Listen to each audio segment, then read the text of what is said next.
It's been shown that the way you resonate your voice actually influences the way your vocal cords vibrate. Your resonance can help to stabilize or it can destabilize your vocal cords. There is a very specific resonance we're going to go after in this video today, which is going to help to influence your vocal cords into more of a mixed configuration instead of just chest or head. This resonance is going to help your voice sound better. It's going to give you access to more range, and it's going to help to unify the registers of your voice. I'm going to show you 2 ways to go about this in this video.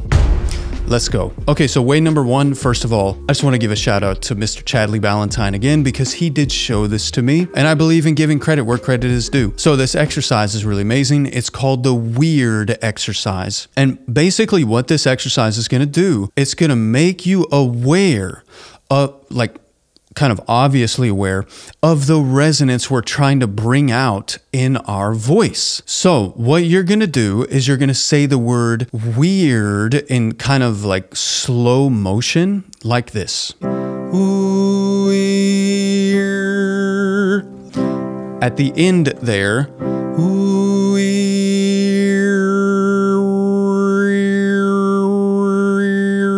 You can hear like that overtone coming out. That is the resonance we're looking for. It's not a resonance you can feel physically. It's too high in the pitch range. It's outside of our range of physical feeling, but you can hear it really well, and your brain perceives it and images it in kind of a localized place inside of the middle of your head somewhere. So what you would want to do, I mean, you could do lots of things with this, but what I would encourage you to do is put that and use it as like a lead-in, like as a starter for like a phrase of music that you're singing, because I want this to be practical for you. I want you to be able to use this and translate it over into a song that you're singing. So you could do something like this. When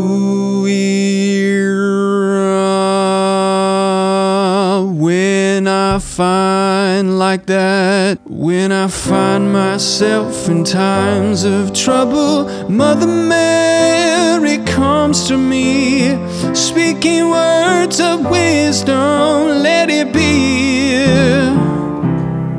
There's a ton of different things you can do with this, but I find this exercise so useful to start as a lead-in to show your brain like, hey, this is where we're heading. It gives you an aiming point. It gives you a target to actually go for, instead of just saying, hey, sing something and hopefully it's good. That's really discouraging to do. But if you give yourself something to go for, then you can actually track, like, am I being successful with this or not? So that's kind of like just the first step. So let's move on to way number 2 now, okay? So we brought out this overtone, which is the second format. You know, it's that second resonance. That's the resonance we're going to hand off to when we start singing higher, like in our mixed voice. It is crucial, but it's really challenging to go for that if you don't even know what it sounds like. So now that we've kind of brought that to our attention, let's take it to the next step. So we're going to still be looking for that overtone in the sound. It's just not going to be as prevalent now, because the exercise like really brings it out, which is good. But now let's come to this exercise number 2, which is so amazing. If you've been following along on my channel, you might have seen me talk about this tongue in, tongue out exercise.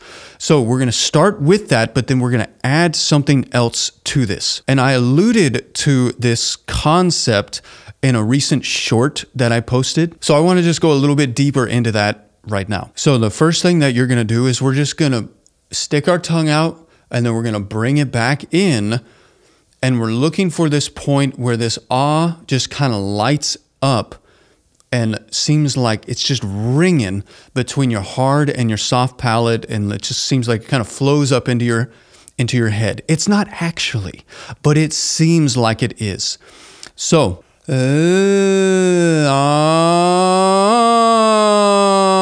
so it's like, it's ringing in my head. It's like very, very loud inside of my head. And I kind of feel like I'm being a little obnoxious. But we're going to take that obnoxiousness and take it even a step further now. But that's the first step. Can you just tongue out, tongue in? Now, you're not going like this. You don't want to go, and that has like no ring. Okay, so you're looking for the one that lights up.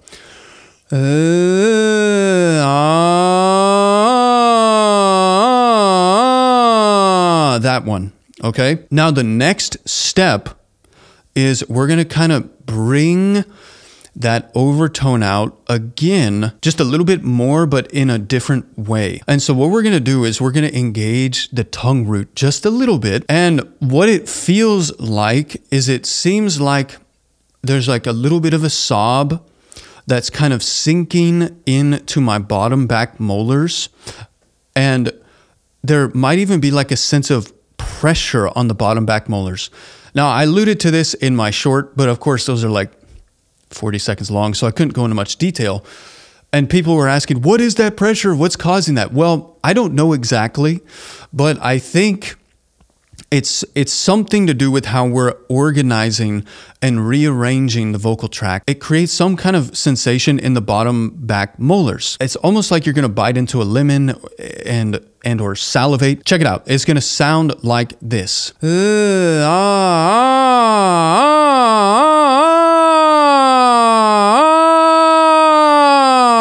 Okay, so you get the idea. Again, I feel like I'm being kind of obnoxious when I do it. It has kind of a snarling sound to it. And I think there's degrees of this. Like, I think for me, that's like kind of, I'm going pretty far with it. But it seems to stabilize the voice. And like through that kind of passaggio area and even like singing really high, if I engage that a little bit, it seems like I can stabilize my voice through resonance instead of trying to push harder here. It's amazing. And that's kind of the idea. So what you would want to do is, like, of course, take this up and down scales, but put it into songs. And so do something like this.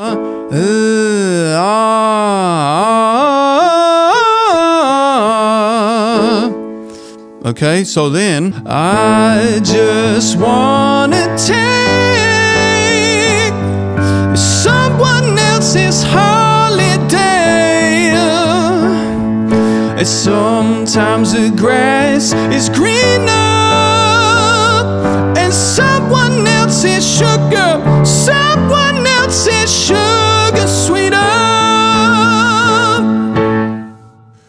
The idea is to just set that resonance up, make yourself aware of it. I mean, take it up and down scales, but get it into the songs you're singing.